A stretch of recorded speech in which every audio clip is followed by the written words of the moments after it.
नमस्कार दोस्तों, आज की बड़ी खबरों में आपका स्वागत है। चलिए नजर डालते हैं आज की बड़ी हेडलाइंस पर। आरबीआई गवर्नर ने कहा कोरोना 100 साल का सबसे बड़ा संकट, लेकिन अब दिखने लगे आर्थिक सुधार के संकेत। इसके बाद हम जानेंगे कि मेडिकल स्टाफ के परिवार को नहीं मिले इंश्योरेंस के पैसे, मरीजों के इलाज के दौरान हुई थी उनकी मौत। इसके बाद हम जानेंगे कि उज्ज्वला योजना में ऐसे कराए रजिस्ट्रेशन, फ्री में पाए रसोई गैस सिलेंडर। इसके अलावा अमेजन ने कर्मचारियों से टिकटॉक ऐप डिलीट करने को कहा, भेजा मेल। अगली बड़ी खबर में हम जानेंगे कि पेट्रोल डीजल की नई कीमतें जारी, यहाँ चेक करें आज के रेट्स। आज की पहली बड़ी खबर में पेश है चीनी बीमारी का बिल्कुल ताजा अपडेट पूरे देश भर से। देश में कोरोना संक्रमितों की संख्या 8,22,603 हो गई है। यह आंकड़े covid19india.org के मुताबिक है। शुक्रवार को एक दिन में रिकॉर्ड 27,761 मरीज बढ़ गई है, वहीं 20,246 मरीज ठीक भी हुए। सबसे ज्यादा महाराष्ट्र में 7,862 और तमिलनाडु में 3,680 केस बढ़े। कर्नाटक में 2,223 और देश की राजधानी दिल्ली में 2,090 नए मरीज मिले। इसके अलावा आंध्र प्रदेश में 1,608, उत्तर प्रदेश में 1,338, तेलंगाना में 1,278 और पश्चिम बंगाल में 1,198 मरीज मिले। उधर उत्तर प्रदेश में शुक्रवार की रात 10 बजे से 13 जुलाई की सुबह 5 बजे तक लॉकडाउन लागू शुरू हो गया। इस दौरान सिर्फ जरूरी सामान की दुकानें खुली रहेंगी। चलिए बढ़ते हैं अगली खबर की तरफ। आरबीआई गवर्नर ने कहा कोरोना 100 साल का सबसे बड़ा संकट, लेकिन अब दिखने लगे आर्थिक सुधार के संकेत। आरबीआई यानी भारतीय रिजर्व बैंक के गवर्नर शक्तिकांत दास ने रविवार को 7th एसबीआई बैंकिंग और इकोनॉमिक कॉन्क्लेव में कहा कि कोविड-19 पिछले 100 साल का सबसे बड़ा स्वास्थ्य एवं आर्थिक संकट है। उन्होंने कहा, अच्छी बात तो ये है कि इकोनॉमी में सुधार के संकेत दिख रहे हैं। देश में आर्थिक लेन देन सामान्य स्थिति में पहुंच गया है, लेकिन इस समय बैंकों को अपने रिस्क मैनेजमेंट पर फोकस करना होगा। आपको बता दें कि भारतीय स्टेट बैंक के चेयरमैन रजनीश कुमार ने शुक्रवार को कहा था कि लोन चुकाने के लिए मोराटोरियम पर अक्रॉस द बोर्ड विस्तार की जरूरत नहीं होगी। हालांकि उन्होंने ये भी कहा कि कुछ सेक्टर्स को अभी भी सहायता की जरूरत है और भारतीय रिजर्व बैंक इस संबंध में उचित कदम उठाएगी। आर्थिक ग्रोथ को बढ़ाने के लिए कदम उठाए जाएंगे। चलिए जानते हैं अगली बड़ी खबर। महामारी में भी मुनाफाखोरी, 60,000 रुपए में बिक रही है 4,000 वाली रेमडेसिविर दवा। कालाबाजारी पर अब सरकार ने चेताया। देश में कोरोना वायरस के रोगियों के इलाज के लिए इस्तेमाल में लाई जाने वाली रेमडेसिविर दवा की कालाबाजारी की खबरों के बीच केंद्र सरकार ने चेतावनी जारी की है। बता दें कि कोविड-19 के इलाज में काफी कारगर बताई जा रही 4,000 रुपए की यह दवा बाजार में 60,000 रुपए तक के में बेची जा रही है। गिलियड का रेमडेसिविर सिप्ला ब्रांड के सिप्रेमी नाम पर, हेटेरो द्वारा कोविफोर और माइलाइन द्वारा डेस्टर्म के नाम पर बेची जाने दवा का दाम बाजार में 4,000 से 5,400 रुपए के बीच होता है, बशर्ते इसे ईमानदारी से बेचा जाए। हालांकि मौजूदा परिस्थितियां इस ओर इशारा नहीं करती है, यह मानते हुए दवा का आयात किया जाना बाकी है। रेमडेसिविर को भारत में ड्रग्स अथॉरिटी ने इंपोर्ट लाइसेंस दिया है। भारतीय कंपनियों को इस दवा के निर्माण और बिक्री की अनुमति दी गई थी, जिसे आपातकालीन उपयोग की परमिशन है। न्यूज 18 ने एक ऐसे मरीज के रिश्तेदार से बात की जिसे रेमडेसिविर की 7 शीशियों की जरूरत थी। मरीज दिल्ली के एक बड़े अस्पताल में भर्ती है। मरीज के रिश्तेदार ने नाम न छापने की शर्त बताया। वह बड़ी तादाद में कालाबाजारी चल रही है। बात करेंगे आज की अगली बड़ी खबर की। मेडिकल स्टाफ के परिवार को नहीं मिले इंश्योरेंस के पैसे, मरीजों के इलाज के दौरान हुई थी उनकी मौत। देश भर में हर तरफ लोग इन दिनों कोरोना वायरस के इलाज में लगे मेडिकल स्टाफ की हौसला अफजाई कर रहे हैं। ये वो स्टाफ है जो अपनी जान को जोखिम में डालकर मरीजों की सेवा में लगे है। पिछले कुछ महीनों के दौरान 82 मेडिकल स्टाफ की ड्यूटी के दौरान मौत हो गई, लेकिन अब तक इनमें से 63 परिवारों को इंश्योरेंस क्लेम के पैसे नहीं मिले हैं। बता दें कि 22.12 लाख मेडिकल स्टाफ को प्रधानमंत्री गरीब कल्याण योजना के तहत 50 लाख रुपए का इंश्योरेंस कवर देने का ऐलान किया गया था। अंग्रेजी अखबार इंडियन एक्सप्रेस के मुताबिक पिछले दिनों स्वास्थ्य मंत्रालय ने इंश्योरेंस के पैसे न लेने का मुद्दा राज्यों के साथ वीडियो कॉन्फ्रेंस में उठाया था। अखबार ने सूत्रों के हवाले से दावा किया है कि सभी राज्यों से इंश्योरेंस के कागजात 14 जुलाई तक जमा करने को कहा गया है। चलिए जानते हैं अगली बड़ी खबर। उज्ज्वला योजना में ऐसे कराए रजिस्ट्रेशन, फ्री में पाए रसोई गैस सिलेंडर। कोरोना संकट के बीच मोदी सरकार ने देश के गरीब परिवारों को मुफ्त में रसोई गैस सिलेंडर उपलब्ध कराने की योजना और 3 माह के लिए बढ़ा दी है। प्रधानमंत्री उज्ज्वला योजना के तहत जिन्होंने तीसरा सिलेंडर नहीं लिया है वह सितंबर तक इसे मुफ्त पा सकते हैं। ऐसे में अगर आप गरीब परिवार से हैं और अभी तक इस योजना का लाभ नहीं लिया है तो इसके लिए आवेदन कर सकते हैं। उज्ज्वला योजना के लिए रजिस्ट्रेशन करवाना बेहद आसान है। प्रधानमंत्री उज्ज्वला योजना के तहत गैस कनेक्शन लेने बीपीएल परिवार की कोई महिला आवेदन कर सकती है। आप खुद इस योजना से जुड़े आधिकारिक वेबसाइट PMUJJWAL योजना आप खुद इस योजना से जुड़ी आधिकारिक वेबसाइट PMUjjwala.com पर जाकर विस्तृत जानकारी ले सकते हैं। प्रधानमंत्री नरेंद्र मोदी ने PMUY को 1 मई 2016 को शुरू किया था। बात करेंगे आज की अगली बड़ी खबर की। घर बैठे बिना किसी वैलिड डॉक्यूमेंट के खुलवाए SBI में खाता, मिलेंगे कई बड़े फायदे, बेहद आसान है प्रोसेस। अब अगर आपके पास कोई वैलिड डॉक्यूमेंट नहीं तो भी आप SBI में अकाउंट खुलवा सकते हैं। खास बात यह है कि इस अकाउंट को खोलने के लिए वैलिड डॉक्यूमेंट नहीं देना होता। SBI द्वारा शुरू किए गए जीरो बैलेंस बचत खाते की सबसे खास बात यह है कि इसे खोलने के लिए व्यक्ति को KYC डॉक्यूमेंट की जरूरत नहीं पड़ती। मालूम हो कि SBI अपने ग्राहकों को रेगुलर सेविंग अकाउंट के अलावा एक अलग सेविंग अकाउंट यानी स्मॉल सेविंग अकाउंट खोलने का ऑप्शन देता है।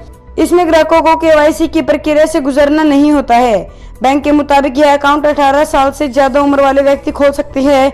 इसके बाद खाताधारक द्वारा डॉक्यूमेंट जमा करने पर यह स्मॉल अकाउंट सेविंग अकाउंट से तब्दील हो जाता है। आइए जानते हैं जीरो बैलेंस अकाउंट की खासियतें। क्या जरूरत है?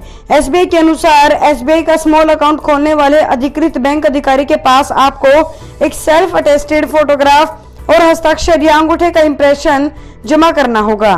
बात करेंगे आज की अगली बड़ी खबर की। तो अब चीन से पल्ला छुड़ाने की कोशिश में टिकटॉक जल्द शिफ्ट कर सकती है अपना हेडक्वार्टर। भारत चीन सीमा विवाद के बाद भारत द्वारा 59 चाइनीज ऐप्स पर बैन लगने से चाइनीज कंपनी को भारी नुकसान उठाना पड़ रहा है। नुकसान के चलते टिकटॉक की पेरेंट कंपनी बाइटडांस अपने हेडक्वार्टर को चीन से बाहर शिफ्ट करने का प्लान कर रही है। बता दें कि दुनिया में टिकटॉक के कुल यूजर्स में 30% भारत में ही है। भारत में इस ऐप के करीब 60 करोड़ से ज्यादा डाउनलोड है। बीते साल बाइटडांस कंपनी ने भारत में बड़े सतह पर फैलाव की योजना के तहत कई सीनियर पदों पर नियुक्तियां की थी। कंपनी भारत को अपने लिए टॉप ग्रोथ देश के रूप में देख रही थी, लेकिन बैन के बाद हो रहे नुकसान की भरपाई करने के लिए बाइटडांस कंपनी का पुनर्गठन करने का विचार कर रहा है। अमेरिका में भी हो सकता है टिकटॉक बैन। मनी कंट्रोल में छपी एक खबर के मुताबिक माना जा रहा है कि भारत में बैन के बाद अब अमेरिका विदेशी मंत्री माइक पोम्पियो ने भी संयुक्त राज्य अमेरिका में इस ऐप पर प्रतिबंध लगाने का संकेत दिए हैं। बाइटडांस अपने टिकटॉक व्यवसाय के कॉर्पोरेट ढांचे में बदलाव का मूल्यांकन कर रहा है। कंपनी वापस उस स्टेज पर पहुंचने के लिए कोई अच्छा विकल्प निकालने पर विचार कर रही है। चलिए जानते हैं अगली बड़ी खबर। चीन के खिलाफ मोदी सरकार की सख्ती का दिखा असर। चीन के सेंट्रल बैंक ने घटाई HDFC में अपनी हिस्सेदारी। कोरोना वायरस लॉकडाउन के बीच चीन के central bank People's of China की ओर से HDFC में हिस्सेदारी खरीद को लेकर आई खबर से हड़कंप मच गया था। उस समय सरकार ने FDI नियमों को भी सख्त कर दिया था। उन्हीं सख्त कदमों के चलते चीन के central bank People's Bank of China ने भारत के निजी सेक्टर की सबसे बड़ी हाउसिंग फाइनेंस कंपनी अपनी हिस्सेदारी घटा दी है।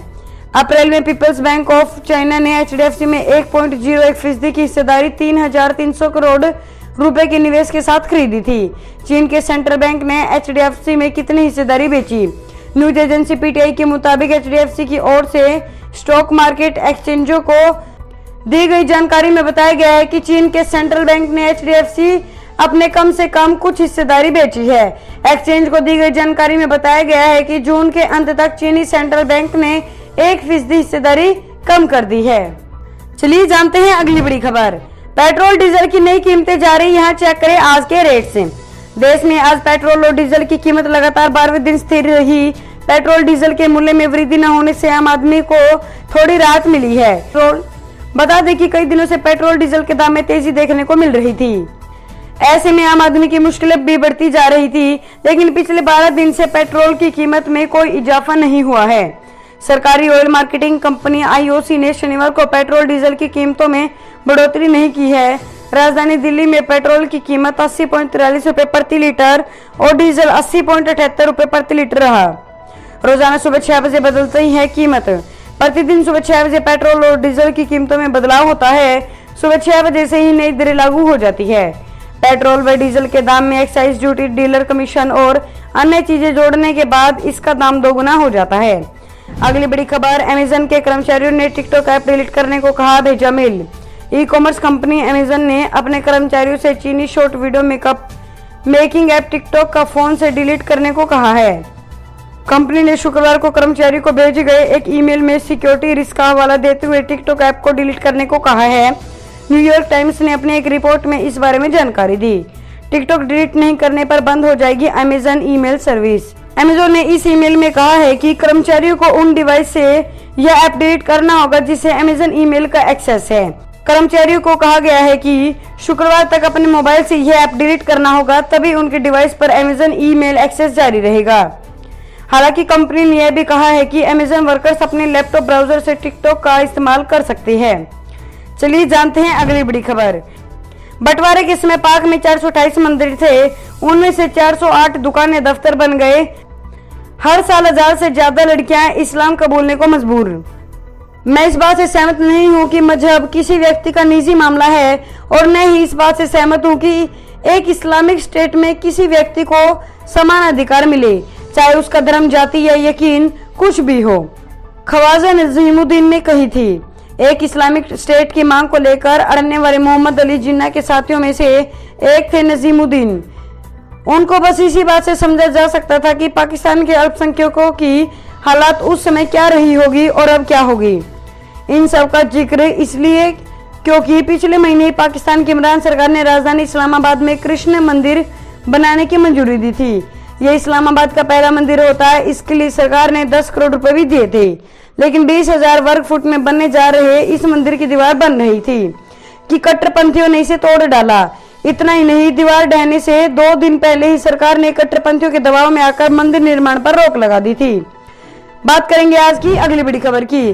कश्मीर के नौगाम सेक्टर में सुरक्षा बलों ने 2 आतंकी मार गिराए। AK-47 और भारी मात्रा में गोला बारूद बरामद। कश्मीर के कुपवाड़ा जिले के नौगाम सेक्टर में सुरक्षा बलों ने 2 आतंकी मार गिराए। ये LOC से घुसपैठ की कोशिश कर रहे थे। जवानों ने इनके पास से 2 AK-47 और भारी मात्रा में गोला बारूद बरामद किया है। सेना के प्रवक्ता ने बताया कि जवानों ने शनिवार तड़के नौगाम सेक्टर में संदिग्ध मूवमेंट देखा, इसके बाद कार्रवाई की। दोस्तों, इस वीडियो को लेकर आपका क्या कहना है, कमेंट करके जरूर बताइए। वीडियो को लाइक करें और चैनल को सब्सक्राइब करके घंटी के बटन को दबाएं। साथ ही साथ इस वीडियो को अपने दोस्तों के साथ ज्यादा से ज्यादा शेयर करें।